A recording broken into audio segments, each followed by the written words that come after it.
கார்த்திகை தீபம் தொடரில் கோயிலில் முளைப்பாரி எடுத்து ஊர்வலமாக போவதற்காக எல்லாரும் கூடி இருக்கிறாங்க. எல்லாரும் தலையிலையும் முளைப்பாரி எடுத்து வைக்கிறாங்க.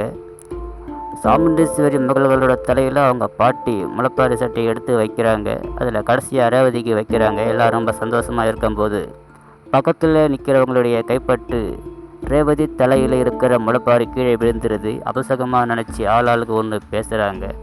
அங்கே இருக்கிற கார்த்தி, ஏன் இப்படியெல்லாம் பேசுகிறீங்க, அவங்க மனசை கஷ்டப்படுன்னு சொல்லிட்டு யாரும் ஊர்வலம் போகாதீங்க, வெயிட் பண்ணுங்கன்னு சொல்லிட்டு போகிறாரு. அங்கே போய் விசாரிக்கிறாரு, யாருக்கிட்டையாவது முளைப்பாரி இருக்குமான்னு.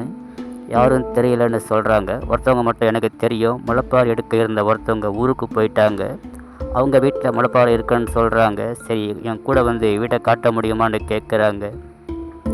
அந்த வீட்டுக்கு போய் விஷயத்த சொல்லி முளைப்பாரியாக வாங்கிட்டு வராங்க. வாங்கிட்டு வந்து ரேவதி தலையில் வைக்கிறாங்க. ரேவதி ரொம்ப சந்தோஷப்படுறாங்க. கோவிலிருந்து முளைப்பாரி எடுத்துக்கிட்டு ஊர்வலமாக வராங்க எல்லாரும்.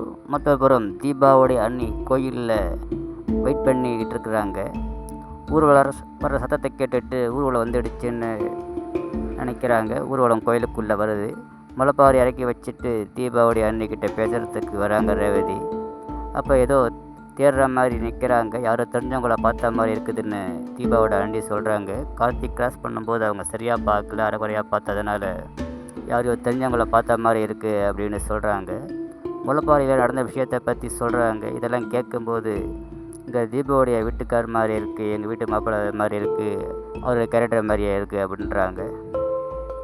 நான் வேறு உங்கள் வீட்டு கோயில் விசேஷத்துக்கு வந்துட்டு எங்கள் வீட்டு கதையை பேசுகிறேன் அப்படின்னு சொல்கிறாங்க தீபாவளி அண்ணி. அதில் அவள் பரவாயில்லை அப்படின்னு ரேவதி சொல்கிறாங்க.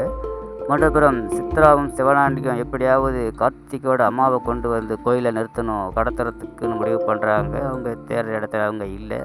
கார்த்திக் வேறு வீடு மாற்றி வச்சிடுறாரு. விரும்பணும் அவர் சகல போலீஸ்காரரும் பேசிக்கிறாங்க. நம்ம நினைக்கிற திட்டம் எதுவுமே நடக்க மாட்டேங்குது, எல்லாமே தப்பாகவே முடியுது, என்ன பண்ணுறதுன்னு சொல்கிறாங்க.